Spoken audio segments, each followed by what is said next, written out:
Uniform Education is the official recruitment sponsor for the SLT podcast. They specialize in SEN recruitment in and around London. So, if you are an SEN provision, a mainstream school, a local authority who needs specific SEN trained staff, make sure you contact Uniform Education and don't forget to mention the SLT podcast. And welcome to another episode of the SLT podcast. We have an extremely esteemed guest who has come onto our podcast. I feel very honored. Yeah, I've actually written an intro for you because she does so many things. It's not just like hi da da da da da da. I'm really gonna have to break down all of the things you do. So today, I've written this down. Today, we're joined by someone whose career spans almost every aspect of educational leadership. Yamina Bibi is an award-winning deputy head teacher, English teacher, coach, consultant, keynote speaker, and author. She forgot to bring her book. Sorry. She has led teaching and learning, curriculum, behavior, personal development, instructional coaching, and leadership development. She is currently an educational project specialist with the Chiltern Learning Trust. She works with the Chartered College of Teaching and manages a national increase in diversity in initial teacher training project funded by Mission 44. She is also a commissioner of the Teaching Commission and co-founder of the South Asian Educators Network, Women's Education Network leader, and author of the book that she didn't bring. Sorry. A guide for teachers thriving in your first year of teaching, that's specifically for ECTs. Is that correct? Yes, absolutely. On the podcast, we are honored to have Yamina Bibi. Welcome to the SLT podcast. Thank you so much. What a welcome. That was great, actually. No, listen. Thanks so much for Googling me. I tried really hard to get to the top of that Google search for Yamina Bibi. No, listen. When obviously you can't just we've met several times and so on and so forth, and but you do so much, and that's kind of one of the things I wanted at some point. I kind of want to speak to you about, yeah. But let's be honest, we're going to talk about education, and I know you said it off camera, you want to get straight into the serious conversations. You want to get into the serious topics. So I'm just going to, somebody of your experience, I just want to ask, what's the biggest problem in education that nobody's talking about? I just want you to be honest. Gosh, I think people are starting to talk about it, but the lack of diversity at kind of senior and executive level is not good enough. And I think the system is not representative of not only the young people, but also the growing adult population. And I think it's a real issue around systemic racism and discrimination that nobody really wants to talk about. They just want to call it fluffy names without actually calling it out, which is there is systemic racism and discrimination in the system, and we need to call it out as well as calling it in. So would you say that's kind of the body of most of your work at the moment, calling it out and dismantling it? Yeah, I think particularly with the project that you mentioned, which is funded by Mission 44 in consortium and partnership with Being Luminary, Chartered College of Teaching and Chiltern Learning Trust, it's really looking at the systemic kind of barriers that are faced by global majority teachers in the profession, starting right at the beginning of their careers all the way into executive leadership. So yeah, absolutely, that is a core part of what I'm doing. As you said, it's not the only thing that I do, but it's definitely the one I'm the most passionate about, the one that is all about the purpose and me living my values, I guess. So if I was going to kind of counteract that, I could sit here and say I've been on the SLT podcast. I've met loads of kind of teachers, leaders from ECTs all the way up to exec heads from global majority backgrounds. What are you talking about? What's the problem? Well, it's not... They're a minority, unfortunately. We are a minority in the system. So where the student population, I think, is around 36%, maybe growing and larger than that. In terms of global majority in the UK, specifically England, but also in the UK, that is absolutely not the case when it comes to senior leadership and that representation at the top.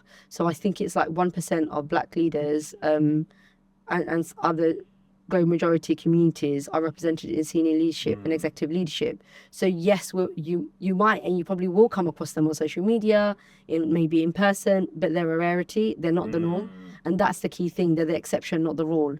And that's why I'm so passionate about this work. Okay, all right.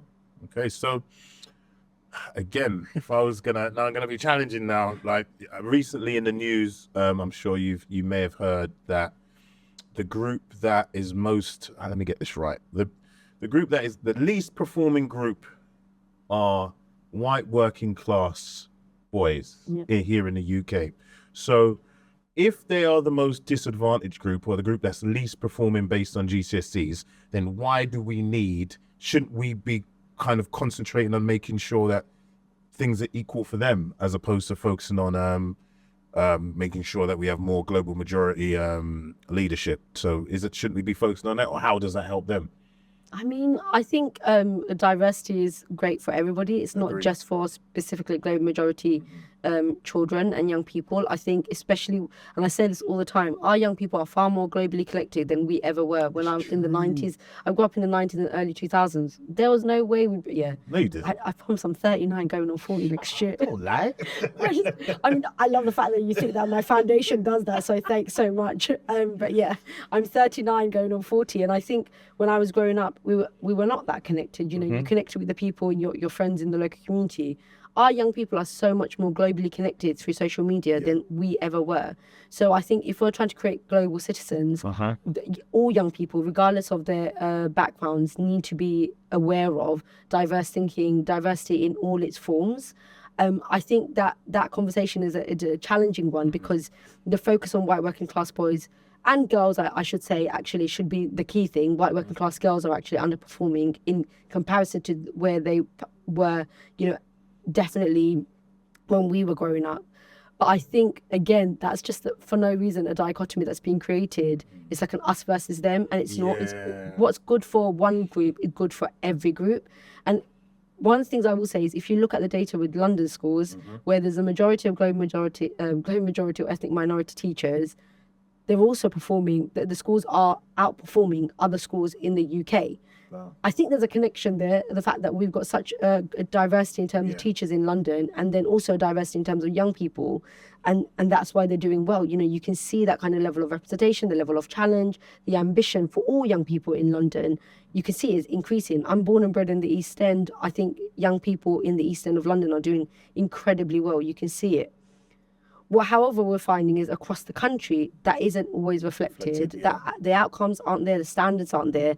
And actually, the part of the other work that I do is RISE work as part of Chiltern Learning Trust. So I go into schools and I support in a consultancy kind of format with schools all over the country. One particular school in March in Cambridgeshire, didn't know that existed, everybody. I'm an East London girl. What? I thought March was just a month. There's an actual place. That's a place. Yep, sorry, I thought you said in place. March. No. March is in Cambridgeshire. Yes, a beautiful place in rural Cambridgeshire. Okay. A fantastic school, very kind of white working class community.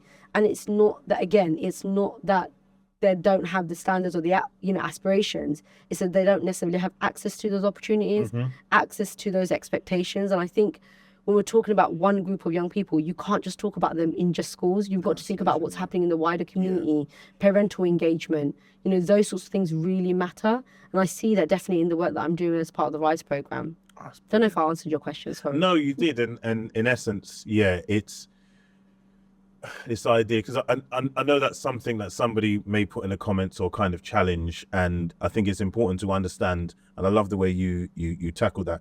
We live in a much kind of smaller world than we did 20, 25 years ago, where the kids are much more connected. And if we're not allowing them to experience diversity in education, then we're actually limiting those children, because this is a world where you need to be able to move beyond your village, your town, if you're going to expand, and that's the world we're living in. So yeah. All right. Thank you. I'll give you the hard question. I'll make it a bit easier now.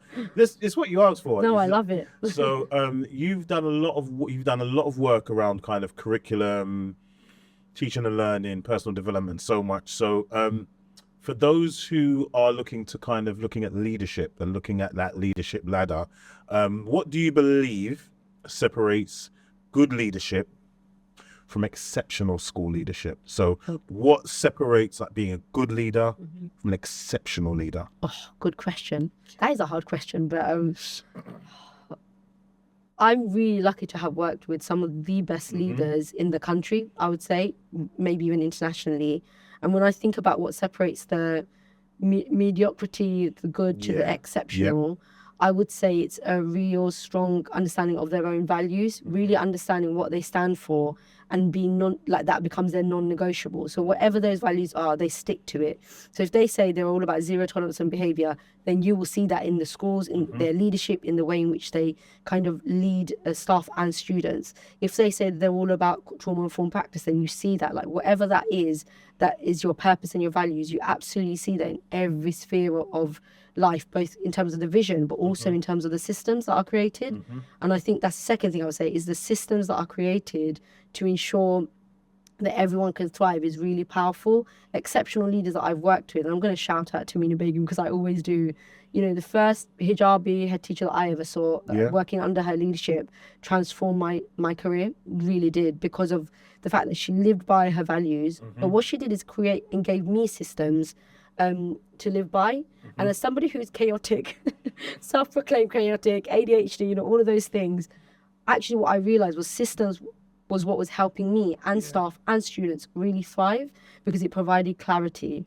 And I think that's a really important part of exceptional leadership, is being just clear cut about what you stand for, how people get things done in your school, in your organization, and then what happens if they don't meet, if those standards aren't met. And I think accountability is a word that people are scared of, but I think accountability is needed if you want organizations to succeed. And you can do that in a radical candour way. Like, I'm obsessed with Kim Scott's radical candour, which talks about, you know, high support, high challenge, and because that's the place of profound growth. And I think what we've got is, when I look at good leaders or mediocre leaders, or let's be honest, ineffective leaders, they're in those other spaces. They're maybe ruinously empathetic because they provide lots of support, but they don't provide enough challenge. So people are allowed to fail. People are allowed to just get on with their jobs, but do it ineffectively. Or you've got that kind We've of like... seen it. We've all seen right? it. Like, you're being really nice to me, but nice is not what I need. Actually, for me to thrive is I need real clarity about what the expectations are and how I achieve those expectations and how I meet that. And then you've got the other side, which is just lots of challenge and a high challenge but no support, which is like aggression, right? Like, you're just what ends up happening is you're not getting the support that you need or the systems in place to help you thrive. And I think for me, exceptional leaders are just really clear, really kind. And when I mean kindness, I don't mean overly empathetic. What I mean is kind as in they understand what you need and they make it happen and they help you make it happen. And in places where I've not been as successful, and I'm honest about that, you know, I've not always been a successful leader or an effective leader, it's because I've had either too much challenge and not enough support, or lots of support and not enough challenge to grow. And I have to profess, I leave a job every 3 years. Like, since it's my 16th year. Hopefully your current employers aren't. I mean, I have left every job at the end of 3 years. And part of that is because of promotion. I've been really lucky to be promoted into senior positions at every stage. But also it's where I feel my values now align. And as I've grown as a leader, my values have changed. And I think that's right, that our values change as we grow as leaders. I had 2 other questions, but you've answered most. Sorry. You've answered them within. All right. Okay, so if I just had to throw one more question at you now. If let's say you're going to have one of these career changes and somebody comes to you and says, let's, for employers' sake, say it's within the Chiltern Trust, and there's a school that comes up and they need your leadership, and you go in there. I'm going to say you became a head teacher tomorrow. What's the 3 priorities within your first 100 days? Very modern question. So you're going into the school. So Yamina Bibi's cultural principles that she's going to impart on the school. I'll ask, if you become a head teacher tomorrow, what would those 3 priorities during your first 100 days be? I feel like I'm at a headship interview. This is why I've not gone and become a head teacher. By the way, these things scare me. It's a good question to ask because it's great prep. Like, I have considered headship, definitely have considered it. I'm not sure about it, but what would I do? I think for me, it's about watching and observing. Like, that's the thing I do in any job I go into, is observe what's going really well, where do I see gaps, and that's both theoretically, like on paper, but also what's happening around the school. So I'm always the kind of person who walks around the school anyway. I just love having a gossip and a chat and just getting to know the kids. I just love it, getting to know staff and students. So absolutely using that time to really understand what is great about the school and the organisation, and then where the gaps might be, and then working with the senior leadership team and really trying to understand their strengths and what they think are the gaps and what they would like to drive forward. And then I think for me, it's creating a culture of psychological safety, like really building within those 100 days, but also beyond, a space where people feel safe enough to be vulnerable, but also safe enough to want to be challenged. Like, they want that accountability, they want to be challenged, and they want to thrive. But yeah, it's a really hard question. I think I definitely need more time to prep for that. No, I think you've done brilliant. And the more you're speaking, is the more two things. I was having the conversation last night about being in a job where you're psychologically like safe, where life is stressful enough as it is, but when you're in a job where if I don't send that email, it's almost like you're gonna send that email because you know and understand the responsibility you have, not as in, if I don't send that email, then the ramifications of that tomorrow is gonna be. You want to be in a place where you're safe, you're being held accountable at the same time, but you're also being supported. It's so important, just moving forward. Something else I did want to touch on as well. You've got, do you know what? It sounds kind of Del Boyish, I got so many hands in so many different pies. Yeah, no, right, you're doing. Come on, have some love. Somebody who is, and I've discussed this on a previous pod, and I can see it now, where in education people just assume it goes like teacher, you either go pastoral or you go academic, kind of head of year, but you've kind of created this whole new, pathway for yourself. So where you've gone into kind of cross-trust stuff with the Chiltern stuff, you've gone into kind of keynote speaking, you're doing a lot with the chartered college. Like, Hello. How? Just like how? Because I know a lot of people get to maybe assistant head level, and as you said, you may go deputy head, but you may not want to become a head. You may want to do other stuff. How did you kind of forge your current pathway, and how would you maybe advise anybody who wants to still remain in education, but there are other ways and other things you can do? I think for me is that I really love teaching, and I've always only ever wanted to be a teacher from when I was a child. My family are full of teachers. My husband's a former teacher, so I always knew teaching was what I loved doing. He's a primary school teacher. Is it? Sorry. He's not anymore, but yeah, he's not. I was slightly expecting to see him. He's my bro, isn't it? Sorry, he's actually doing his job, which is working for the civil service. So, and as you can see, they're no problem. It's tumultuous. Happy to see you, though. Thank you. I think it started a while back, actually. Like, lots of people say, how did you get to the position? And I think it's because I was very lucky, even from my NQT year, from my first year of teaching, where I had this amazing mentor who said, what do you want to do in 5 years, 10 years? And I said, in 10 years' time, I'd like to do what you're doing. And she was an advanced skills teacher, and I really loved teaching and learning. So by that point, 2009, it was gone already. Yeah. So she really helped me map how I might become a lead practitioner. And it was my 10-year goal. I did it in 5 because of the clarity she provided with me. She was like, look, if you want to be a lead practitioner, then what you need to do is you need to show kind of impact in the classroom. So Year 11 data was really important. Make sure that you're great in the classroom, develop your pedagogy, teaching and learning, focus on that. That's what I did. Then she said, you need to then show kind of experience in subject expertise, especially if your role and you really want teaching and learning. Okay. So then I became second in charge, then I became a head of English, and then I became assistant head teacher. And I think because of that clarity, and I did that in less than 10 years. So I think I'm still quite young to be doing what I'm doing. Lots of the people who are doing the sort of things that I'm doing are definitely a lot older, have been head teachers. I'm not going to pretend that I have been.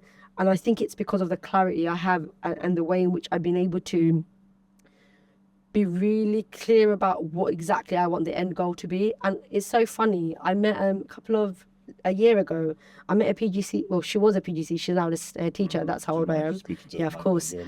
Sorry. Go on. But she was a PGC when I was second in charge and head of Key Stage 4 in one of my schools. And she's now an assistant head teacher. That was a very long time ago. And she came to me and she said, I don't know if you remember, but I asked you, what's the end goal? And you said you'd really love to be doing CPD training consultancy. And I love that you're doing that now. And I'd forgotten about that conversation. But clearly, even back then, that was like probably 3-4 years into teaching, that I had that level of clarity. And I think that's because of the mentors that I've had. So the first advice, and I always give the same advice. I was just about to get onto that. Yeah, it is. You know, find those mentors, those people who are doing the jobs that you want to do and who can help you get there. You know, have a coach who's going to ask you those kind of pertinent questions. I always say that, you know, who are going to really help you. The motto is like elicit the brilliance within you. And I've just got multiple coaches in my life who just give me great advice, who also just ask me the right questions that move me towards the space that I need to be in at that time. And I think the other thing is really understand what your goal is. Like, what is your end goal? What's the dream? Like, is it teaching and learning? Is it pastoral? Is it a mixture of both? And then find those people out there who are doing it. And the final thing I would say is I have done a lot of conferences. Like, I've attended a lot of conferences.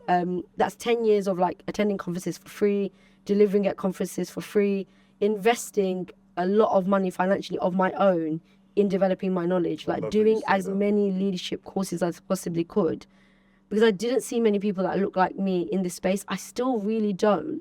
I'm always still looking for visibly Muslim women, I have to say, because my experience as a visibly Muslim woman is very specific. And I have lots of, you know, black friends, black female friends who have specific, you know, similar experiences, South Asian friends who have similar experiences. But I think that, and unique experience to that.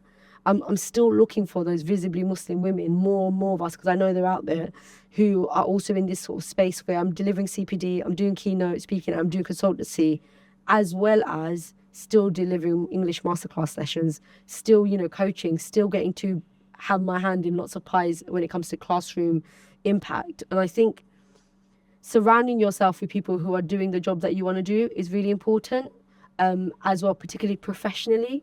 So networking. People say that I'm apparently a master networker. Somebody said that to me. Queen networker. And the thing is, I'm an extrovert, so I don't even see it as networking. I'm like, this is how I get my energy. So, but genuinely, lots of people say this to me, like, you're great at networking. I just really enjoy getting to meet lots of new people. And I'm so inspired by all of the colleagues. Like, Ziggy, that's how we met. I wouldn't have met you if it wasn't for those experiences. And I feel really privileged to be able to do that. So I always say to people, get yourself out there. If you stay in an insular position, if you're always just staying in your same circle, but you've got aspirations to get out there, then do it. Come with me to an event, message me, and I'll take you to an event. I love doing that. Please, like, come with me, and you'll be floating around lots of different places, talking to lots of different people. We've got a friend and colleague off camera, Jalila, who's here on a podcast, and she's another amazing networker. She's brilliant. She dragged me out a few times where I'm not sure, and I've been a bit shy. But you touched on, I love the way you're doing this. This is flowing. Like, you're just, all of the things you're already speaking about. And I wanted to speak about coaching and kind of coaching and development, because, correct me if I'm wrong, it's something that's kind of new, a newish concept into teaching. I think people have always coached, but haven't necessarily had that coaching badge. So my first question would be, how has becoming a coach changed your leadership style? Yeah, good question. I mean, I have to start by giving a shout out to all my coaches. Because of the impact that they had on me, I wanted to give back and do the same thing for others. I think coaching has meant that I'm a better listener. Somebody with ADHD is not very good. They love talking. And I can talk for England, let's be honest, and Bangladesh, I should say. But I think it's made me a much better listener. I don't always have to provide the solutions. Think when you're in leadership, you think that you have to, because of your title of assistant head, deputy head teacher, whatever your title is, you think you have to always be the person with the solution. But coaching has taught me that actually the solution comes from within the person, and they're more likely then to have ownership over that solution, ownership over that goal or vision. Whereas if I'm the person who's always giving the advice and always giving the solution as the leader, then they're always going to come to me and become reliant on me. And coaching has meant that I'm able to step back and step in when I need to. But ultimately, it's about, for me, that motto is from a coach I had, eliciting the brilliance within others. And I think sometimes leadership can be very ego-driven. Yeah. It's about me, check me out. And I've got main character energy. So yeah, I'd love to do that. But I think with leadership, we really need to learn to step back and let other people flourish, other people thrive, and other people shine. I think the role of a leader is to amplify others. And coaching has really taught me how to do that in a really, particularly in the workplace, but also outside of that as well. Wonderful. Thinking of, I've been spoken to some teachers, and I get the impression that some teachers, and we know teaching is really stressful. It's sometimes a bit head down because you're going week to week, term to term. And when I've spoken to people, I've said, "Oh, maybe you should get a coach." And they're like, "Oh, like, what do I need a coach for? Like, I don't need a. I just need someone to give me that job. You know what I mean? I just need someone to see me." Like, so, speaking to maybe a teacher whose head is down, they want to make the next move, but they can't really see how to do it. Why would you suggest somebody who wants to get onto the next stage gets a coach? Because coaching is not about providing solutions. It's about asking you to come up with the options yourself. And when you're stuck, sometimes we can get stuck. It's about moving you away from that mindset, and it's about opening up your mind in a different way, looking at alternatives and possibilities. Every coach that I've had has helped me get a promotion. I'm not joking. The first promotion I got from lead practice headship was, shout out to Buki Yusuf, because she's still my coach, by the way, 10 years on. She's still my coach, because what she told me was, one, you're gold dust, Yamina, and two, let's think about the options that you've got here. Because I genuinely was that. I've got this concrete ceiling, as we say for global majority staff, that I'm trying to drill through, and I don't feel like I can do it. What happens next?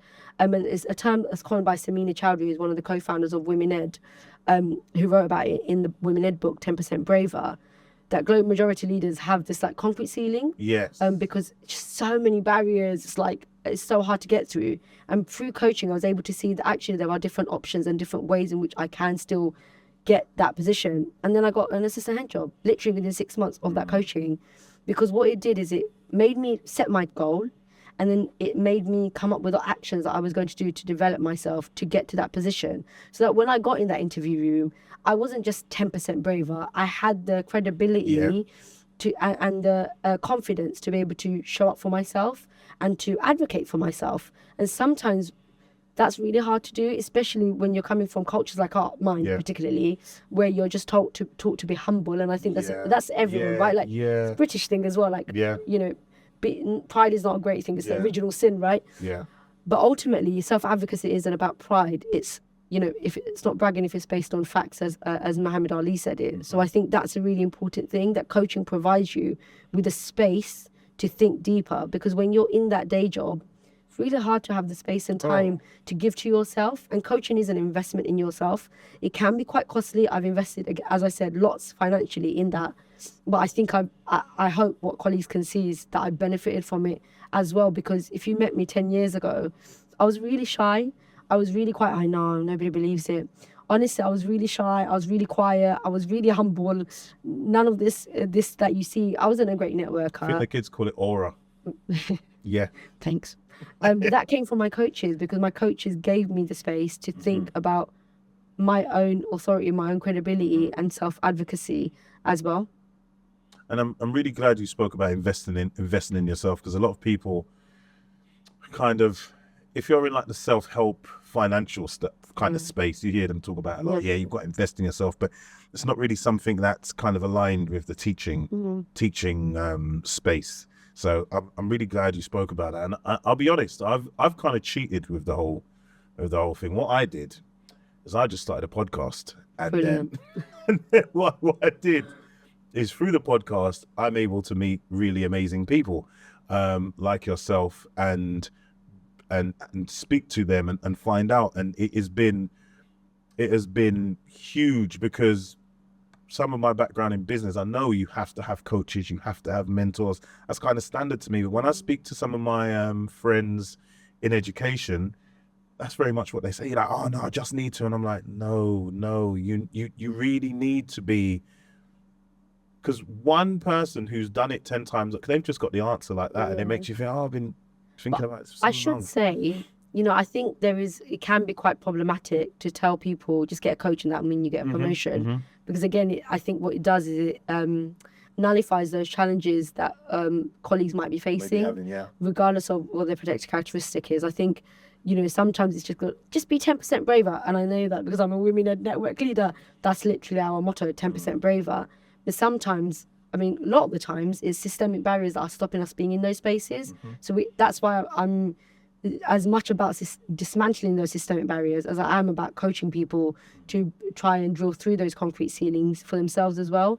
When I talk about investing in yourself, I don't just mean financially. I think schools should be doing that. I think schools should be advocating for colleagues to be able to develop themselves. But I think investing in yourself can be going to those conferences. You listen to podcasts, reading books. Like Diana Asagi said to me, you don't know it yet. And that's a really key thing that I've learned, that just because I've never been a head teacher doesn't mean I can't learn about it, doesn't mean I can't develop, surround myself with head teachers who do know that job. So eventually, if I do want to be a head, I've got the knowledge, theoretical knowledge to do it, and then the lived experience is going to be slightly different. But I've got the right people around me, because I've invested in that network, to then be able to support me if I ever become a head teacher. Don't know, but yeah. 100%. Yeah, we did an episode once, I think. It was Rena and myself for co-host on that, Rena, where we spoke about like the first year we started to really go outside and went to conferences, went to award shows, went to dinners, and it was so eye-opening. It can be difficult, especially if you have a family, balancing time, balancing your job, but seeing what's out there. And you mentioned Diana Sargi. I remember, I think it was not last year, the year before, the Wren dinner. She did the keynote speech. Whoa! I know. She talk about blowing. She blew the roof off. And I think even if you only get the opportunity to do maybe one of those things, you may meet the person or hear the speech that kind of changes your trajectory. So I agree. All right, so you're involved in so many different things.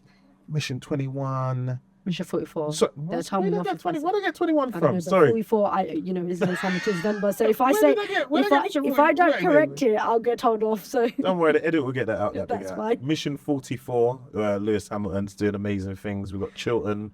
So you've kind of got your finger on the pulse. Where do you see the future of education? Where are you seeing things kind of move? Right, let me change that. Okay. So what excites you about the future of education? What are you seeing on the horizon? You're like, yeah. You know what? I'm really excited about the fact that finally we've got the conversations about diversifying the workforce, representation, but also systemic barriers on the table. And the fact that, this is not endorsing Andy Burnham, I should say, but he actually attended. You keep doing it. Can I say? You keep getting ahead of my questions. Right, go on. I'm not endorsing him because obviously I'm politically objective.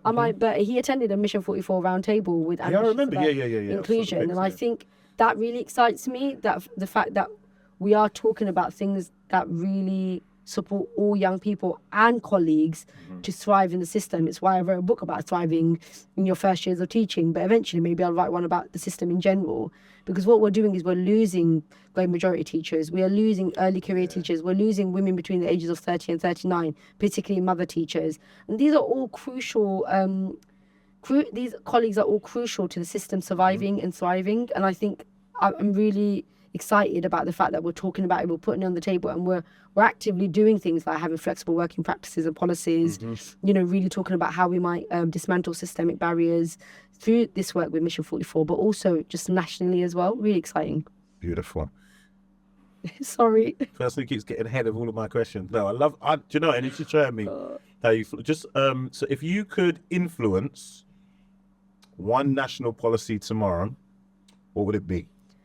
Yeah, so obviously the previous government said 6,500 teachers is what they invested in. They now obviously reduced it. But if we got that many teachers and if we increased the global majority teachers in the profession, we'd easily meet that number. If the global majority teachers didn't leave the profession and also more colleagues came in, we'd reduce that number. We wouldn't even need that. It's because of those barriers that they're facing right from the beginning, by the way, application stage even, all the way into executive leadership. that we've got a problem. And I think definitely having a seat at the table, getting to speak to Sir Lewis Hamilton. This is it.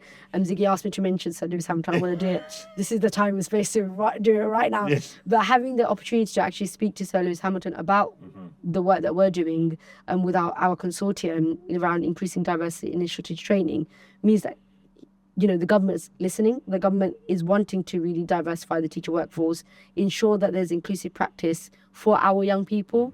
And you can sort of see that in the curriculum and assessment review, but I'd like to see more of that.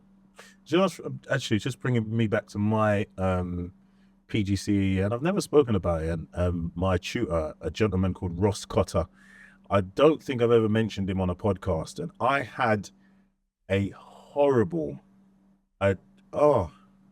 Even thinking about it, I had a horrible initial teacher training. The first placement was really good, and the second placement, they were absolutely horrible. And there was a woman there, and I turned around, I think we got to about late March, early April. And I said, I'm not doing this. Like, I said, I'm okay. I'm fine. And I left, and it was an amazing tutor from Middlesex University. He turned around to me and said, you know what I'm going to do? You finish the first half, you just come back next year, get your head together. If you want to come back and redo it, you can come back at the space is there for you, yeah? And he didn't have to do that. I walked off my PGCE. I'll probably speak about it on another episode. I'll probably get the lovely lady who was really horrible to me to come on to the SLT podcast. She probably watches. But understanding my circumstance, understanding the value I would bring to education, and holding that space for me just to get my head together, because there was a lot of things going on for me at the time. When I look back, I felt sorry for myself. To come back and then maybe put me in a school that was more suited and supportive and understanding of myself, which he did. And then I got a really good coach, mentor, who mentored me through the second half of my PGC, allowed me to be where I was today. So that is so true. And you speak to so many teachers who maybe go in, get into the wrong school, PGC is horrible, you get a line manager who's not understanding, and they aren't in education at the moment. It can be so, you hear, and the problem is, the reason why we don't hear more stories is because of shame. Yes. A lot of people are ashamed. I have somebody, I'll tell you off camera, who he's going to get on the podcast. I told him they have to get on the podcast because of the amazing things or the difficult things that he's been through and the amazing outcome. But a lot of the time when people don't want to speak about it, it's because of shame. And as you know, culturally, shame is something we hold on to a lot. So yeah, no, I really understand. Sharing that. And I think that experience, sadly, isn't, it's the norm. It's really horrible to say that, but for so many trainee teachers that we're talking to, particularly from the global majority, that is absolutely, it's horrific that's quite normal and quite usual, and then it becomes about them rather than actually the system that's really placed them in that really challenges situation. So thanks for sharing that. Okay, right, we've come to the end. It's been quick. We've come to the end, but I'm going to give you some quick fire questions. Bam, bam, bam, bam, bam. Okay. No overthinking. It's the first answer that comes to your head. Oh God. Nobody ever wants to hear the first answer in my head. It's usually inappropriate. So all right. You ready? Yes. Okay. So why am I scared? Best leadership book you've ever read? So many. I love James Kerr's Legacy. I think that's a great book. Can I give another one? No, that's not allowed. Nope. Damn it. Okay. Who has influenced your leadership the most? Yeah, Tamina Begum. I gave her a shout out. My head teacher when I was at Forest Gate Community School in Newham. Still my iconic role model, hijabi queen. She tells me off every time I tell her I say that, but I just have to give her a shout out because she's brilliant. Cool. One leadership habit that every senior leader should develop? Effective line management skills. Sounds simple, innit? Yeah. One thing schools should stop doing immediately?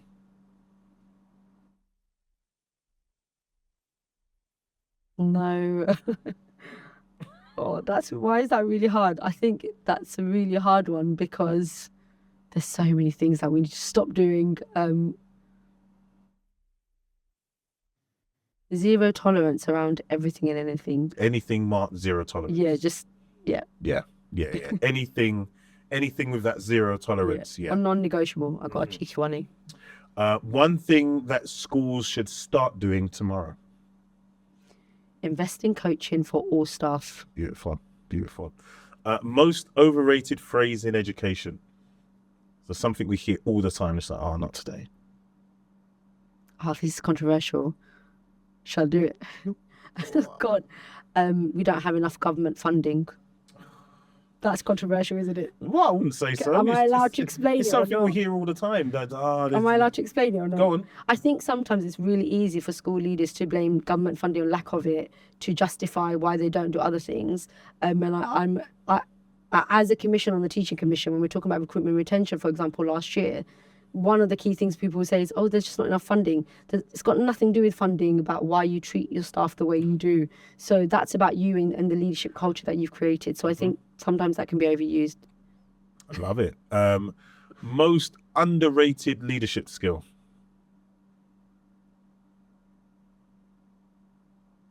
Empathetic leadership. Yeah, 100%. Okay. Morning person or night owl? Oh, am I both? I think I'm both, but I'm definitely a night owl. Yeah? Yeah. Yeah, no. Can't sleep most of the time. And if you weren't working in education, what would you be doing now?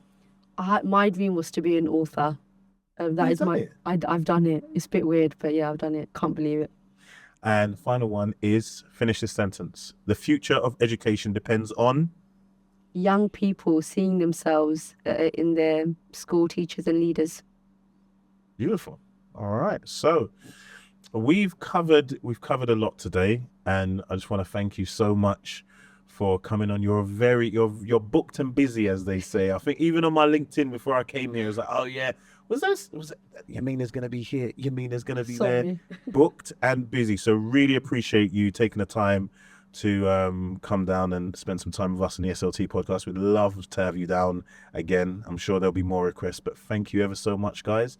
And can you all make sure, all of you here, we're going to make sure we get you you're obviously going to get a uniform mug. That's your uniform mug. Yep. And you're going to get a uniform t-shirt as well. That's our official recruitment sponsor. But can you also make sure you are, because we're getting, like, I know you guys like the Instagram. They love the Instagram. I love the Instagram. I love the Instagram. They love the Instagram. We need 1,000 followers. We're nearly there. That's our aim. We know you love the Instagram.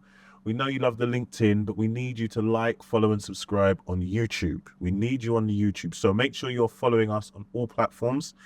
We've got more amazing, no one as amazing, but we've got amazing guests coming up. So thank you very much. Like, subscribe, follow, comment, YouTube, SLT Podcast, and we'll see you on the next episode.